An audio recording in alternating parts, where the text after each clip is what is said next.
Bom dia, tudo bem? A mensagem que Deus colocou para mim hoje, ela diz assim: somente o amor de Cristo une perfeitamente todas as relações. Senhor, tende misericórdia de nós. Perdoa, Pai, todos os nossos pecados. Livra-nos de todo o mal. Nos afasta de tudo aquilo que não vem de Ti. Nós agradecemos, Senhor, por mais esse dia, pelo alimento, pela presença, pela palavra. Aceita, Senhor, essa nossa oração, esse nosso louvor, pois nós te amamos, bendizemos, adoramos. Somente Tu é o nosso Deus e em Ti confiamos. Essa vida, nós vamos o tempo todo estar nos relacionando com alguém.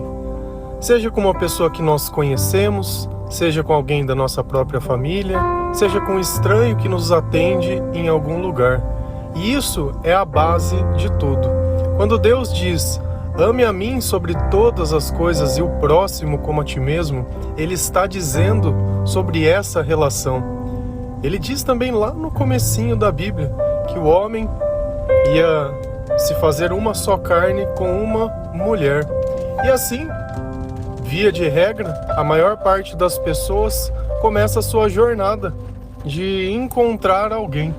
Então nós brincamos, nós crescemos, nós assistimos, nós observamos relacionamentos. Você pode olhar os nossos avós, de repente duraram muito tempo, pode olhar de alguém que durou pouco tempo. Mas a verdade, ela é uma só. As relações humanas, onde Deus não existe, elas são imperfeitas.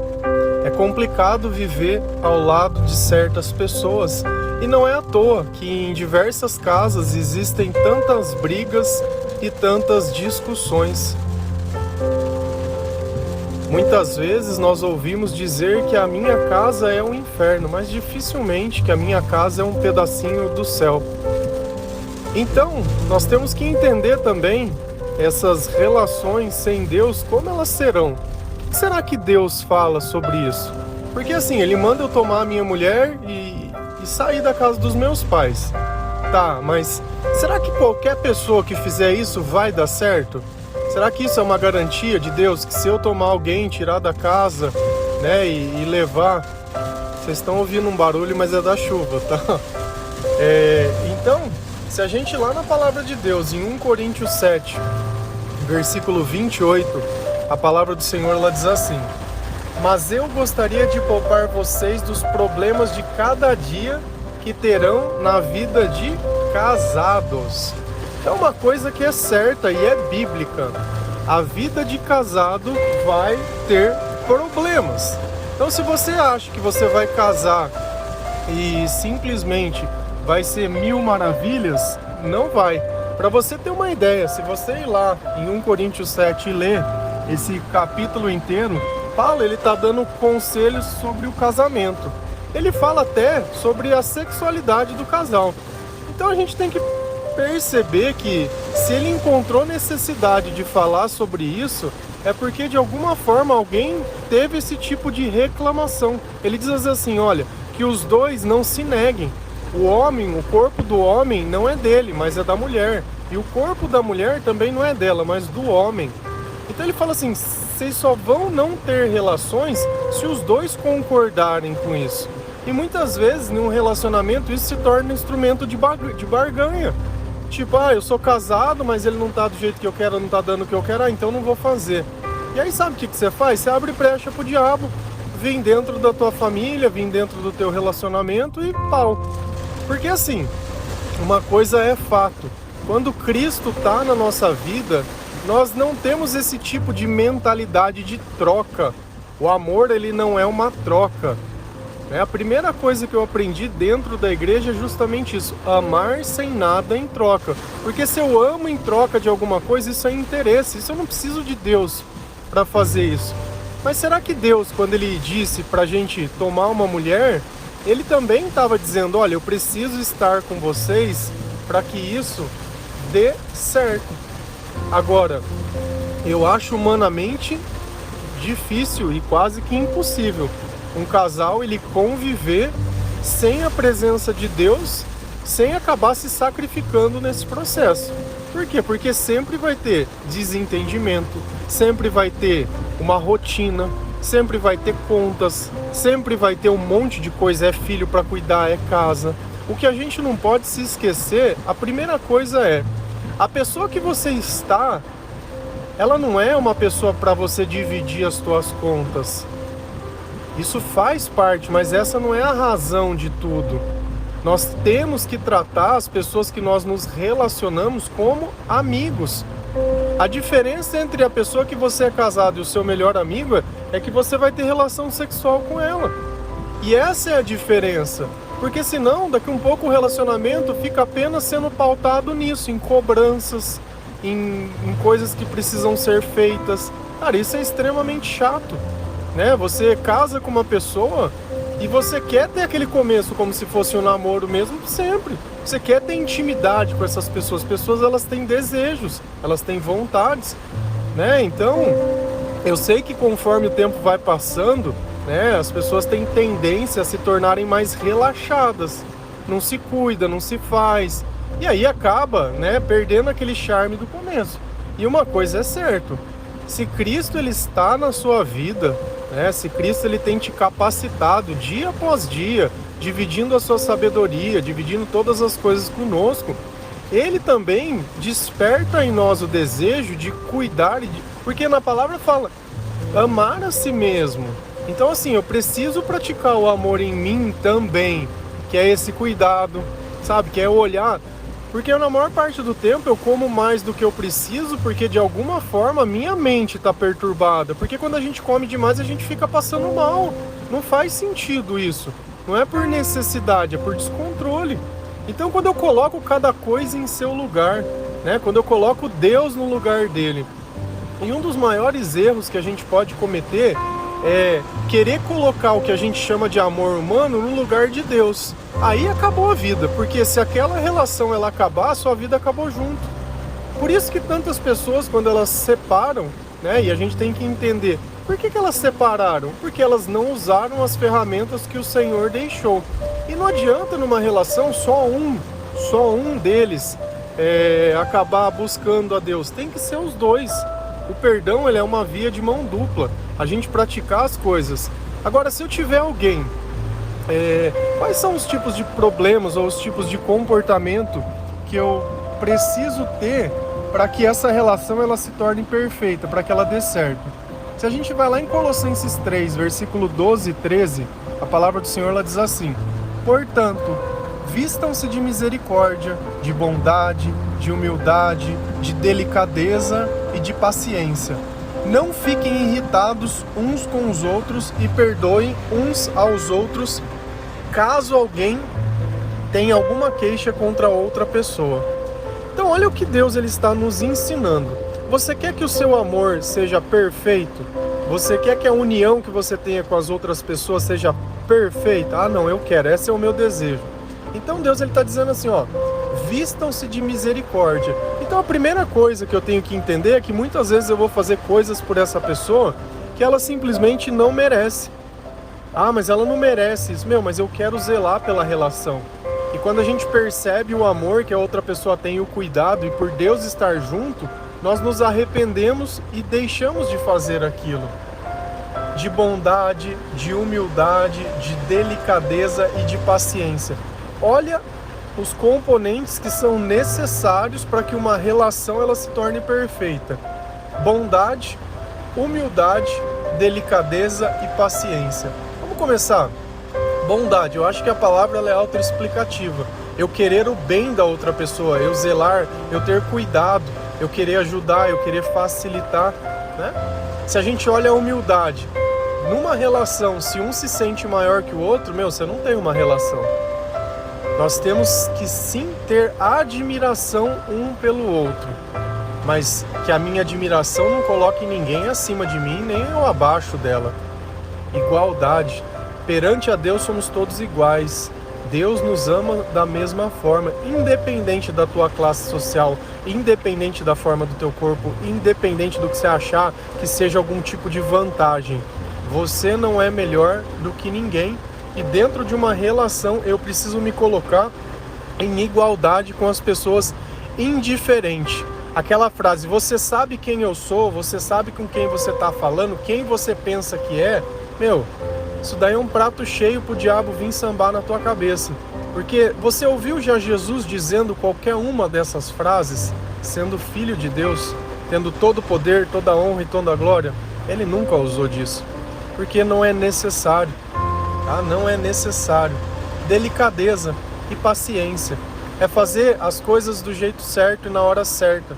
Delicado, sem gritaria, sem truculência, né? Sem pressa, né? Paciência, que a gente quer tudo para ontem. E a gente tem que perceber também mais uma coisa. Cada pessoa, ela tem uma capacidade diferente de entender o mundo. Tem pessoas que são mais rápidas, tem pessoas que são mais devagar, mas todas são capazes. Então, às vezes, eu tenho que saber ler a pessoa que eu estou conversando, saber ler a pessoa que eu estou, assim, dialogando, né, ou convivendo, me relacionando, e entender que, às vezes, ela não tem a virtude que eu tenho naquele ponto, mas outros pontos ela pode fazer muito melhor que eu. E não é por isso que eu vou falar, nossa, como você é isso, ou como você é aquilo. Então, percebe que, para que a gente possa conviver, é necessário. Agora vem a pergunta: se eu não fizer a relação, eu não tenho misericórdia, eu não tenho bondade, eu não tenho humildade, não tenho delicadeza, não tenho paciência, o que você acha que vai acontecer dentro de mim? Eu vou ficar irritado. E a palavra não fiquem irritados uns com os outros. E é justamente isso, se eu não praticar as outras coisas, a irritação ela vai cair na minha alma. Então, quando eu faço tudo certinho da forma que Deus ensina, eu evito outros tipos de sentimento dentro de mim. Isso é importante. Isso que nós temos que tomar em conta. E o mais importante, perdoem uns aos outros. Assim como nós falhamos, os outros vão falhar. E a palavra diz: quem muito ama, muito perdoa. Tá, vamos mudar? O que a gente sabe? Que amor é Deus. Então, quem muito está com Deus, muito perdoa. Então, a partir do instante que eu formo uma união, sabendo que o Senhor precisa estar em mim e a outra pessoa, eu vou formar essa união utilizando outros critérios. Talvez você conheceu alguém que você viu, mas não sabe nada da pessoa. O que tem dentro do coração? O que tem dentro dela? E às vezes você está numa relação ali que não tem nada, só tem aparência. É como se você tivesse uma embalagem de presente sem nada dentro. E eu não estou subjugando essa pessoa, sabe por quê? Porque se ela se aproximar de Deus, começar a ler a palavra e modificar, mas ela precisa ter fé, precisa acreditar, precisa querer, ela vai começar a colocar dentro, porque todos nós somos essas caixas vazias, sem Deus. Então assim, como eu quero formar uma família, como eu quero ter um relacionamento, como eu quero suportar, uma coisa também que é fato, as pessoas depois que elas se casam, elas criam um hábito que elas não tinham antes de casar, principalmente de começar a beber. Bebe para suportar aquela relação, porque parece um cativeiro, parece uma prisão.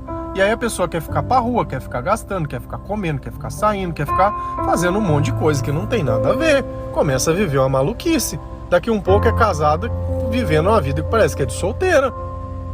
Então nós temos que entender. Olha, ficou muito bem claro, 1 Coríntios 7, 28. Mas eu gostaria de poupar vocês dos problemas de cada dia que terão na vida de casal. Problema todo dia. Então você tá achando que você vai casar porque você vai sair de casa, você vai casar porque é isso. E é engraçado que quando a gente, entre aspas, teria o discernimento de escolher alguém, você começa a fazer uma listinha, né? Ah, é formado, tem um bom trabalho, bacana, família boa e não sei o que. Começa a... Cara, o que garante isso? Nada. Se Deus não tiver no meio, pode ser de Harvard, né? Pode ser o Sheik das Arábias, não vai adiantar nada. Não vai adiantar nada. Por quê? Porque nós vivemos uma batalha espiritual entre o bem e o mal.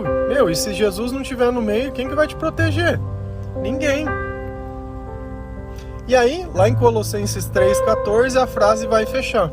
E acima de tudo, tenham amor, pois o amor une perfeitamente todas as coisas. Quem é amor? Vamos substituir. E acima de tudo, tenham Deus, pois Deus une perfeitamente todas as coisas. Não existe união sem Deus. você vai gastar uma energia gigantesca, você vai sacrificar a sua saúde, você vai sacrificar o teu corpo a troco de nada, a troco de uma crendice que você tem. Precisa ter alguém, precisa ter filho, precisa... Cara, você pode ter um filho, beleza, não tem Deus? Não tem. Cara, vai perder para as drogas, vai perder para outras coisas, vai perder para o mundo, vai perder porque você não tem valor para ensinar. Você vai ensinar o que para ele? O que você viu no TikTok, o que você viu no Instagram, o livro que você leu, a série, a novela, o que você vai ensinar para criança? Não tem valor, não tem propósito. Nos momentos de dificuldade você chora, você enfrenta o problema ou você chora? Essa é a questão. Quem que vai liderar a vida dessa pessoa? Então não basta ser lá. E ainda, uma coisa que enquanto a gente é filho que a gente não entende, é que os nossos pais, eles também eram crianças quando eles nos tiveram. Sabe, eles também não tinham essa maturidade, muitas vezes, não tinha esse evangelho. Eu duvido, a maior parte das pessoas, se você ouve o áudio diariamente, você tem uma percepção de Deus muito diferente da maior parte das pessoas. Por quê? Porque você não teve medo de ler o Evangelho, você não teve medo de viver na presença do Espírito Santo, você não teve medo de se humilhar, de ir contra o sistema inteiro. Cara, tem coisa que tá escrito na Bíblia que dependendo do que você fale, a pessoa fala, eu não concordo, eu não aprendi assim. Cara, então você aprendeu errado. Sinto lhe informar. Poxa, a gente tá falando sobre religião, nós estamos falando sobre Deus, e a Bíblia, se ela não for a referência, eu não sei o que vai ser. Cara, eu não sei o que vai ser a referência se não for a Bíblia. E como eu sei que a Bíblia é a referência? Porque teve mudança na minha vida. Porque quando eu leio, quando eu oro, eu sinto paz. Então tem alguma coisa que se eu fizesse isso com qualquer outro livro, não daria o mesmo efeito. Então nós temos que entender sempre, somente o amor de Cristo une perfeitamente todas as relações. As pessoas que nós temos mais dificuldade de nos relacionar são as que menos têm Deus. Ah, mas não tem. Olha o conjunto de coisas que o Senhor nos deixou. Misericórdia, bondade, humildade, delicadeza, paciência, não fique irritado, perdoe. O outro não pratica nada disso, não pratica. Então não tem Deus. É simples. Deus, ele fala assim, você vai conhecer as árvores pelos frutos. Quais são os frutos? Uma árvore ruim não pode dar fruto bom. E é assim, e uma coisa que eu amo de paixão, adoro. Não, mas ela é uma pessoa boa, ela faz isso, mas é uma pessoa... como? Como que funciona isso? Como que o bom e o ruim, a luz e as trevas, né, o bem e o mal, tá participando da mesma coisa? Não existe. No final, aquilo que nos domina é quem nós somos. Eu posso acertar tudo, se chegar no final, aquilo me dominar, já era. Porque se eu sei onde está o problema e não faço nada, é porque eu quero, eu tenho conivência. Porque aquilo que não é bom, nós expulsamos da nossa vida. Quantas vezes você não pede proteção para Deus, para que Deus tire tudo o mal, tudo aquilo que não vem dele? Só que muitas vezes o mal é a nossa vontade e a nossa crença. Enquanto Deus diz, olha, que seja feita a sua vontade, essa foi a oração que Jesus nos ensinou, assim na terra como no céu. Mas o meu não, eu tenho direito. Você sabe por que às vezes você está com medo de não poder acontecer as coisas do jeito que você quer, porque passou o tempo? Você nunca deu valor no tempo, quando você tinha tempo para se viver. É a ideia da gente viver sem perdão, é a ideia da gente descartar, é a ideia de tudo que você vai levando e jogando fora da tua vida, tudo. É mais um carnaval, não tem problema, é mais uma festa, é sempre mais um errado que a gente vem colocando, é sempre um passo que a gente dá mais distante do paraíso. E depois, pra gente chegar de novo no lugar que a gente estava, quantos passos a gente não tem que dar de volta? Quantos passos? Cara, hoje as coisas andam tão doida, mas tão doida. Eu na minha adolescência eu já fiz coisa errada, mas ao ponto de fazer minhas necessidades na calça, esse tipo de coisa, nunca. Então você imagina você ficar tão doido, tão louco, a ponto de fazer esse tipo de coisa? Cara, de perder o controle das suas funções fisiológicas básicas. Que dor é essa que existe dentro de você, né? Que é isso? Que você tá renegando? Não consigo entender. Se isso é a diversão, eu acho que eu sou o cara mais chato do mundo, porque eu não consigo ver isso. Eu não consigo ver uma mãe assistindo um filho fazendo isso e achar normal. Eu não consigo ver Jesus olhando eu nesse tipo de coisa e achando normal. Sabe? Tenta sempre colocar um pouco de Deus na tua vida. Sabe, se a primeira relação que você precisa restituir é a sua com Deus, depois você vai se relacionar com outras pessoas. Aprende a ficar quieto, sabe, releva um pouco. Pensa sempre numa coisa, do jeito que eu faço tá dando certo? Ou não, cada dia mais eu tenho perdido as coisas, cada dia mais eu tenho perdido a minha família. Meu, e uma coisa também, se você chegou ao ponto de destruir tudo, dá paz pra pessoa, porque você já não tem mais o que destruir. Não pensa que pelas mãos que você destruiu, que você vai reconstruir, você não sabe fazer isso ainda. Você pode ter o medo de ficar sozinho, o medo que as coisas estão diferentes, o medo que de repente você saiu com outra pessoa, foi diferente, aí você volta. E é o medo não é amor, medo não é sentimento, medo não é nada. Medo é o diabo manifestando na sua vida para continuar você te controlando e você fazendo aquilo que ele quer. Que o perfeito amor não envolve medo. Amém? Pensa nisso. Casamento é problema. Sem Deus não tem casamento. Tá? Não é à toa que a gente se une na presença de Deus para que Ele possa fazer nós suportar esse momento. Então, se você não tem uma relação com Deus, você não tem relação com ninguém. Tá? Você vai viver momentos, vai se decepcionar, vai chamar os outros de cobra, vai chamar os outros de... vai fazer fofoca e vai virar aquele pampeiro. E é isso que você é. Tá? Isso é o que você é, não o que você precisa ser, porque se você começar a se aproximar de Deus, tudo vai mudar. Amém? Que Deus abençoe cada um de vocês, que o amor de Cristo possa abrir os teus pensamentos e os teus sentimentos, que você se arrependa da tua vida, que você perdoe o seu passado, que você siga em frente, pare de perseguir as pessoas, pare de querer achar isso ou achar aquilo. Deixa Deus revelar as coisas para você. Para de procurar um caminho fácil. Sabe, não existe caminho fácil. O caminho ele é reto e ele é estreito. Mas com Deus todas as coisas são possíveis. Amém? Que Deus abençoe cada um de vocês. Feliz a nação cujo Deus é o Senhor. Um bom dia.